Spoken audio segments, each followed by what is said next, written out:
Part 1. You will hear a man talking to a woman about hiring a car. First, you have some time to look at questions 1 to 5.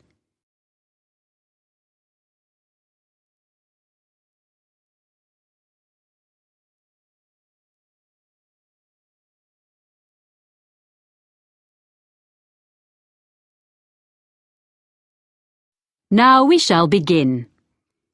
You should answer the questions as you listen, because you will not hear the recording a second time. Listen carefully and answer questions 1 to 5. Hello, how can I help you? Hi, I'm Carlton Mackay, and you booked me some flights recently to Australia and some internal ones? Oh, yes, Mr. Mackay. I remember you now, of course. Well, I find I'm going to need car hire while I'm in Sydney after all. I think you said you could recommend a good value company? Yes, that's right. Cost-wise cars. They're very good and don't charge lots of extras. They have 3 offices in the Sydney area, including one office right at the airport. So I'll just book it online? Yes, you can book online, but you should have their phone number too, just in case. Of course. That's 1800 705 639. It's on the website, and you can get a discount if you quote your booking reference from us. Oh, what's that? I mean the one you got from me when we booked your flights. I have it here. 7430002. Oh, thanks. I guess I've got it at home, but I'll write it down again in case. A discount is good. So, where exactly is the office? I'll be coming to the domestic terminal from Melbourne. It's immediately outside the international terminal. OK. And another thing I want to check is, will they be open when I arrive, or is it just office hours? Well, they open at 7:15 and close at 6:15 in the evening. So let's see. You're due to land at 6:10. By the time you've collected your bags and so on, which will take a little while, they won't be open. But if you arrange it in advance, they can wait for you. You do have to pay an extra $30 for that, though. OK. Well, I'm staying near the airport the first night, so I could go back in the morning and save a day's hire? Yes, that'd be better. That'd save you about $50. Do you know what kind of cars they have? Quite a variety, I think. The best value should be under $60 a day, with luck. That would be the Echo, I guess. Sorry? ECHO. Like when your voice bounces back? Before you hear the rest of the conversation, you have some time to look at questions 6 to 10.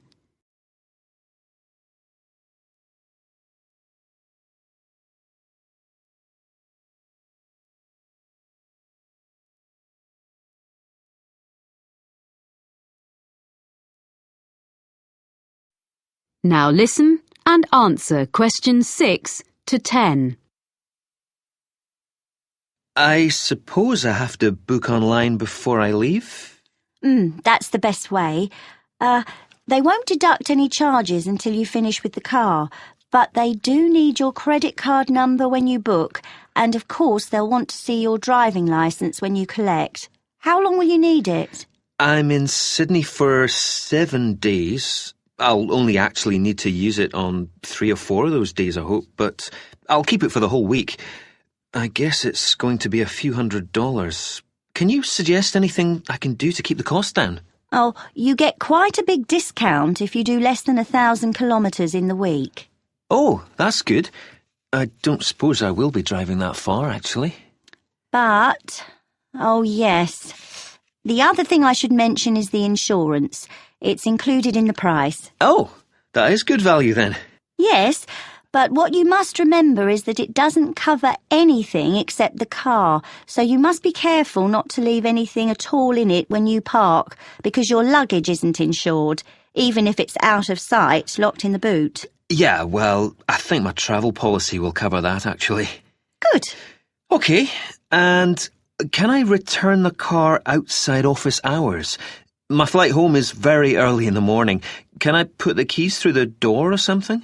There's a secure box just outside the office on the pavement. You just drop the keys in there. Oh, good. And one other thing, you should remember to buy petrol before you leave it. If you don't drop the car back with a full tank, you get charged to fill it. I recommend you go to a supermarket before you go out to the airport. Thanks for the tip. Not at all. Do call in again if there's anything else I can help with. I will. Many thanks. That is the end of Part 1. You now have half a minute to check your answers to Part 1.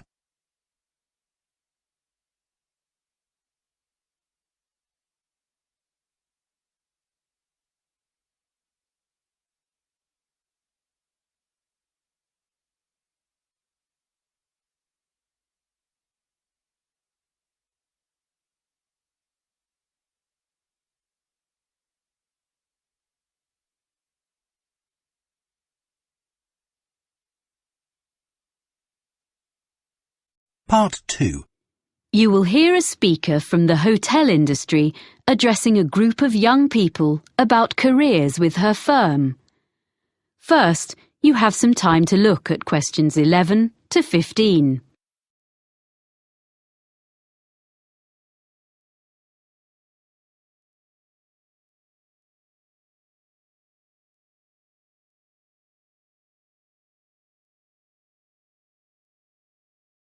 Now listen carefully and answer questions 11 to 15. Good morning. It's a great pleasure to be here in London and to see so many people interested in working in hotels. We in the International Finest Group of Hotels are very proud of our business, and we are always on the lookout for quality recruits in every department. Now, I'm going to outline some of the areas of work where we are currently recruiting and the essential skills or qualifications for them. Then I'll run through our recruitment procedure. OK? At the moment, we're looking for a number of people for administrative posts in different parts of the world, and also some roles which involve a lot of travelling. One of our main business streams is hosting special events for other businesses.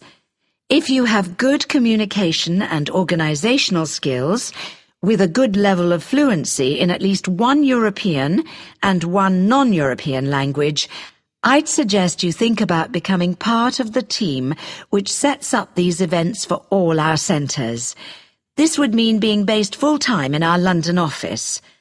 The work ranges from setting up small meetings a few days ahead to organising international conferences 2 years in advance, so there's plenty of variety. Some of the conferences we run have as many as 1,000 delegates, so it's quite challenging. Then there are some posts available for professionals in the catering field. Chefs we can find. It seems this is a popular career choice in many parts of the world, as in the UK these days, in spite of the exacting standards. But people to manage catering departments need more than a love of producing quality food. We're after really energetic and totally efficient young managers who already have the relevant business qualifications. No training on the job here. And they must share the team's determination to make everything run smoothly at any time of the day or night. Or if you are the type of person who enjoys a challenge, what about becoming one of our relief housekeepers? You'll be a good people person, well organised and supremely flexible. As well as covering UK holidays, maternity and paternity leave, there will be times when you have to fill a key post when someone's sick, which could be anywhere in our European, Middle Eastern or Far Eastern hotels, so you must be prepared to hop on a plane at 5 minutes' notice. The International Finest brand name attracts visitors from all over the world, and on all kinds of business and leisure trips. Our swimming pools and gyms need to be run by people with the highest standards of customer service. You don't have to be a great athlete, but smart appearance and a pleasant manner are necessary. A diploma in sports science would be the minimum requirement here. Lastly, I'd just like to mention that the main London office has another vacancy. Most bookings come online, especially from the Far East, for people coming to Europe. If you have fluency and some keyboard skills in, for example, Spanish or any Far Eastern languages, either having taken a degree or preferably from having lived and worked overseas, you might be just the person we're looking for to deal with email bookings and queries in the office here. A flexible attitude to working hours is also important, as you may have to come in outside normal office hours. Before you hear the rest of the talk, you have some time to look at questions 16 to 20.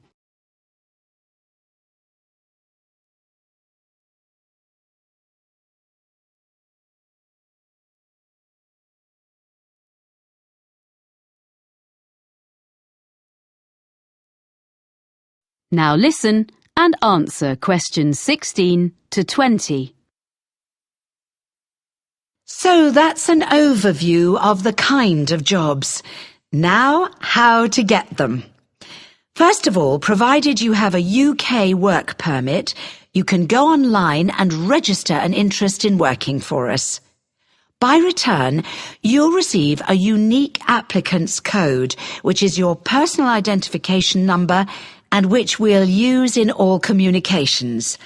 Along with that, you get access to the Human Resources website, where you should make sure you understand the legal terms and conditions which apply to all our employees. That's also where you can then download the application form, fill it in, and send it back along with your CV. You'll know within 48 hours whether you're being considered as you get an automated response. Sorry if it's a bit impersonal, but at least it's quick. Hopefully, if we like the sound of you, there will be in that automated response a list of times for an initial interview which will take place by telephone during the following week. You confirm by email which of the time slots will suit you. Provided the interview is satisfactory, at that point we'll ask for any evidence of qualifications required, which might be your degree or diploma certificate or so on, which you have to send certified copies of, and we contact your referees. The last thing you have to do is you come along and have a look round the International Finest Group head office, get to know some of our team in Human Resources face-to-face, and participate in a one-day recruitment seminar, which involves a number of group and individual activities, along with other potential employees. Then, with luck, we'll offer you a job. So I hope you like the sound of joining our organisation. That is the end of Part 2. You now have half a minute to check your answers to Part 2.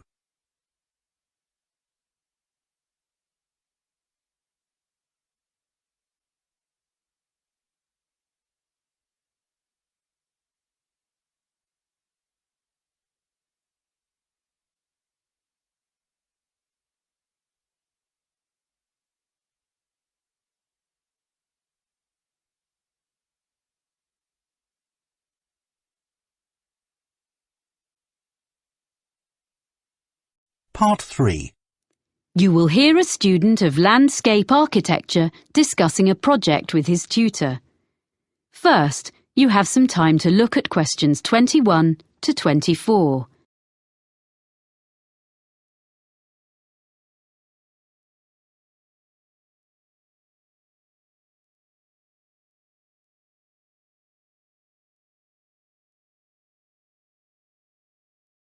Now listen carefully and answer questions 21 to 24. So, let's hear what you're doing for your next project. I've decided to design a roof garden for a supermarket. I've been looking at some on the web, and I think that a garden on top of a building is the up-and-coming thing. Okay. So you've done a bit of reading already? Mm-hmm. What benefits would there be for the client? Why do you think a supermarket chain would be willing to meet the expense of construction? You do realize that would be the first thing they raise. Yes, I know.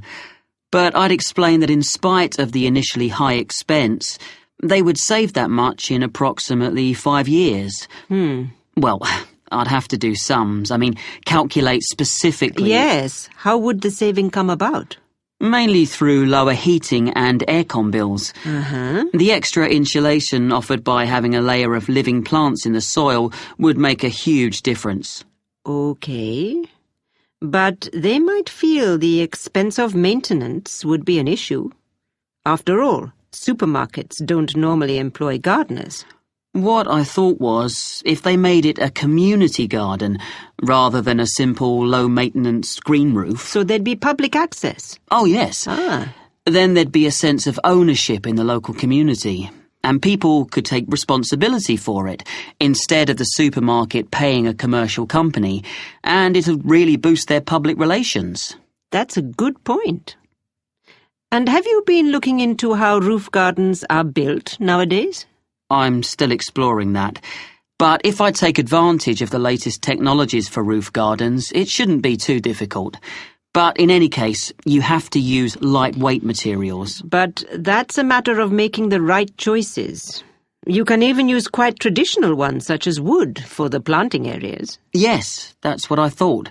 It'll look good, and it isn't too heavy. But for the basic construction, the issue you have to address first is the material used between the building and the garden. You mean the barrier fabric, which ensures there's no chance of rainwater leaking down into the building? Yes. Nowadays that is very good and quite easily sourced. Then, on the other hand, there's the business of water within the roof garden itself. You mean drainage? That's an important feature of the construction in any roof design. Yes, but I think most drainage issues have been well understood for quite a long time. Okay. But another thing is with plants in an exposed situation, you usually need to find ways to optimize rainfall. Yes, because rainwater is best for the garden, if you can store it for when it's needed. What I've been looking at are some buildings which use fairly conventional storage tanks, the kind that have been in use for decades, but have them linked to modern automatic watering systems. Sounds complicated. It's less so in practice than it sounds, I think. I've been researching them, and actually the latest ones definitely work very well, and they can be electronically regulated to suit the local microclimate. That sounds interesting. You seem to have been doing some thorough research. Make sure you reference all your sources when you write it up. Yes, sure. There's one more aspect I'd just like to run past you if there's time. I want to include a light feature in the design. Of course. I've got a sketch here. Let's have a look then. Before you hear the rest of the conversation, you have some time to look at questions 25 to 30.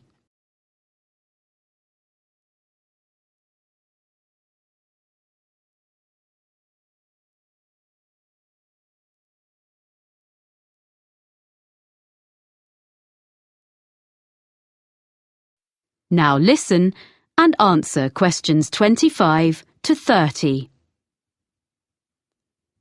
Well, I was really impressed by something I saw on a roof in Cornwall, and I'd like to design something similar. You have an area of planting, and I'm thinking of installing this lighting in an area filled with low-growing evergreen shrubs. You'd have to have lights and things well away from anywhere children might be. But I can see this could be very effective, if a bit complicated. How would it work? On this drawing, this is a section view. You have this low wall on the right. Yes, that's it. This is just one element, and these areas would be repeated all round the planted area. I think this will probably be a wooden wall using reclaimed timbers with an angled ceramic top surface. Perhaps even ridge tiles, like they use on roofs? Ah, yes. That'd be just the sort of thing. And that'd make it weatherproof. And then the heavy-duty electric wiring comes up through the floor just outside the planted area and into the wall. Then it's brought through to a projector low in the side of the wall, and that sends a beam of light along the fibre optic cable. So there's no electricity in the actual lights. The fibre optic goes across the surface of the soil in the planting area. Yes, that's the beauty of it. The shrubs will soon grow to cover it up, of course. And then the cable goes past a wooden post, which is between the shrubs and can be a support for them as they grow bigger, and then runs up into each element of the installation. So the light beam is carried up to the top of each element and illuminates a kind of conical glass cap? I see. Is that the bit which would glow in the dark? Yes. And what's the cap supported on? Is it a wall? No, it's a slender acrylic rod, like the stem of a flower or mushroom, which the cable runs up inside of. Well, I'll be interested to see the final drawings. Oh, thank you. I'm looking forward to putting it all together. That is the end of part 3. You now have half a minute to check your answers to part 3.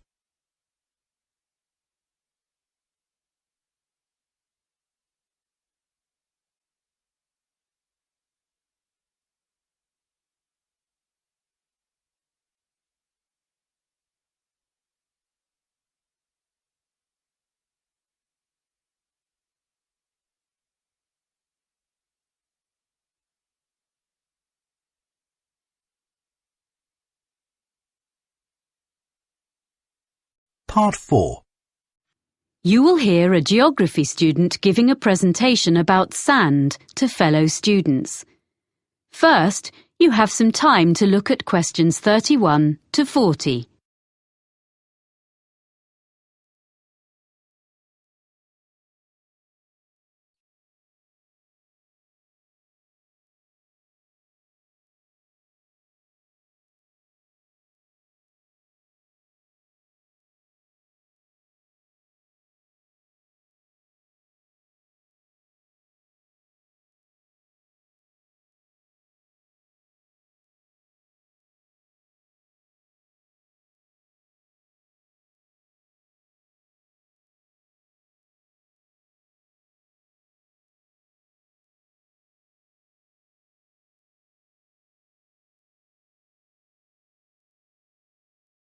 Now listen carefully and answer questions 31 to 40. First, I would like to tell you how the Argus computerized photography system has helped marine researchers. Then I shall talk a bit about sand collecting.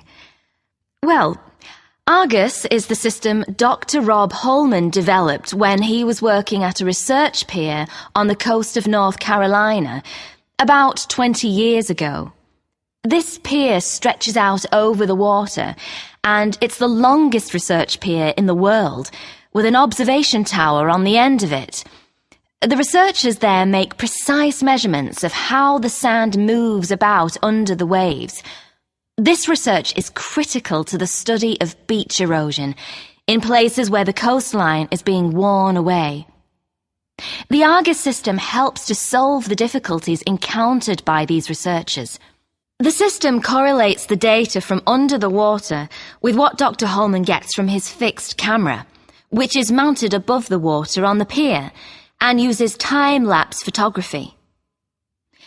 Some of Dr. Holman's results have changed the way people understand how sand moves.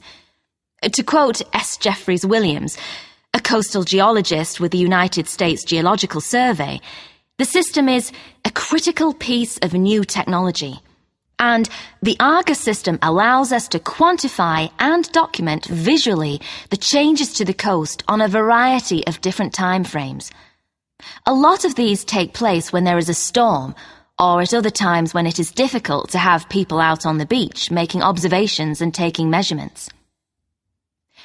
Up to now, Argus installations have been installed in places in Oregon, California, Hawaii, England, the Netherlands, Australia, New Zealand, Spain, Italy and Brazil, as well as in North Carolina. Now, I'd like to introduce Dr. Holman's sand collection. He started collecting sand in the 1980s, and he still collects it now, even though he has around 1,000 samples. They come from his travels and from geologists and amateurs all over the world, and the collection includes sand from each continent, including Antarctica. People send him sand in envelopes, plastic bags, paper towels and all sorts. Each is stored in a glass jar, which Dr. Holman labels by latitude and longitude of its origin. As well as he can work them out. Sometimes the information is a bit sketchy. Anyway, it's mainly geology students at the university who study his collection, and they can learn a lot from it. For instance, one set of tubes displays sand from the east coast of the US, so you can see that the sand gets lighter and finer from north to south. By the time a grain of sand eventually washes up on a beach in Florida, at the southern end of that journey, it has been battered by waves for a long time, so the grains are fine and rounded, because most of the time sand is not stationary on the beach.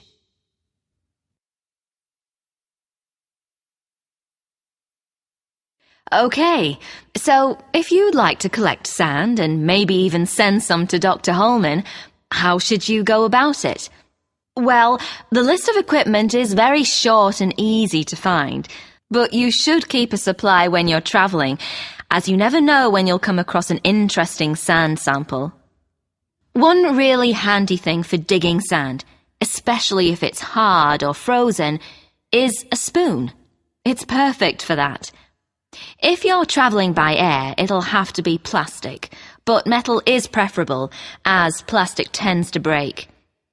You need something to put the samples in that is damp-proof and easy to carry. You can just use plastic bags, but you need to record the location and date on the bag, so you must also have a permanent marker with you, because you can never assume you will remember where you gathered a sample from later on, and you don't want it to rub off before you get home. And that's about all you need in the field to collect sand. When you get home, your samples should be logged in a notebook or computer. You need to note the location and be really specific as to exactly whereabouts on the beach you gathered your sample, low tide mark, under cliff area, etc. Then you store your sample. You want to keep everything in good condition and avoid contamination. So first you make absolutely sure that each sample is perfectly dry. You don't need any complicated apparatus for this. You can just air it out on layers of newspaper, which is suitably absorbent. Most people find that's the best way.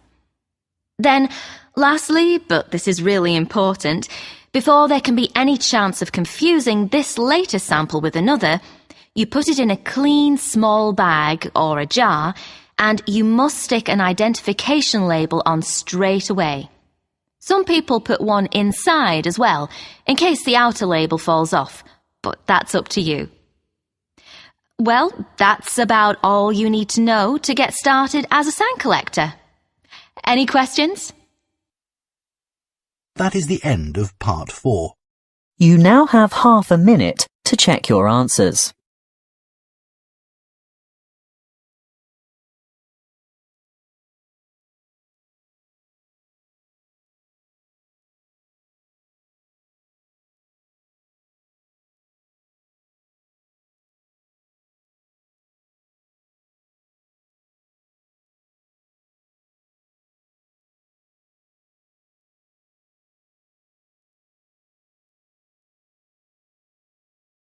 That is the end of the listening test. You now have 10 minutes to transfer your answers to the listening answer sheet.